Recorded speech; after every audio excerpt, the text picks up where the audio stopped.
Today is what you have. Right now is what lies before us. But before we can start to enjoy the labors of today, we have to be reminded again about all the striving that has to cease in our lives. Because the first section about the equality in God's eyes, everybody's going to die the same. We have all been allotted a similar portion. I don't know about you, but I only have 24 hours in a day. Anybody get more than that? You tell me, because we'll talk. 168 hours in a week, all the time, we all only have the same. And when I was taking some leadership classes, they made this point very emphatically. Those great leaders who do wonderful and marvelous things don't have more time than us. A lot of times they don't have more talent than us. I know that in one of his parables, Jesus allots talents to folks, 5, 3, 1 talents. But in another parable, he gives 10 coins to 10 people. Everybody gets the same. And that is us. We are reminded some folks have different levels, but in this scheme of things, God levels it all out because he says, it's my Spirit that does the work anyway. Moses was a stutterer. He couldn't lead a great people. His main vocation was shepherding. And God said, no, I'm going to put you over millions. He couldn't do it. In fact, he so despaired of the task that God gave him. This is a great leadership class right here in the book of Numbers. Moses says to God, if this is how it's going to be, if these are the people that you have given me, kill me right now. I just want to die because I don't want to do it.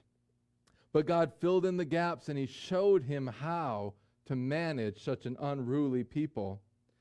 God sees us as the same. James says in his book, don't show favoritism. Does a rich man come in and you seat him up front because he's nice and eloquent, and then the poor man you say, hey, you go sit in the back because you're smelly and we don't like you? James says, what a heinous sin is that?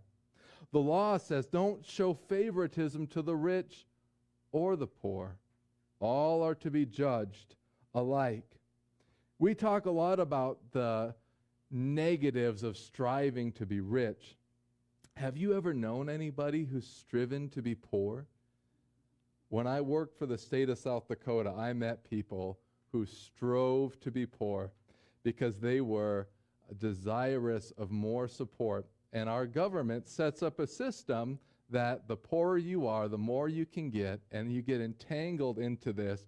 They would divorce, so that they could double the benefits that came into their house and lie to the system. Don't strive to be poor. Don't strive to be rich. The only striving that we have is for God. We don't even strive to be righteous for righteousness' sake. That doesn't get us anywhere.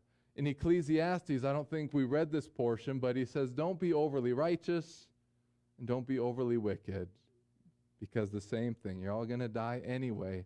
But Jesus says, actually, be perfect, but not because you're striving, but you love God. You're striving after him. We strive for God and remember that he promises to add to us everything that might be lacking. Just like he gave to Moses in his leadership, Moses lacked partners. He lacked friendly leaders who could help him. So God supplied that.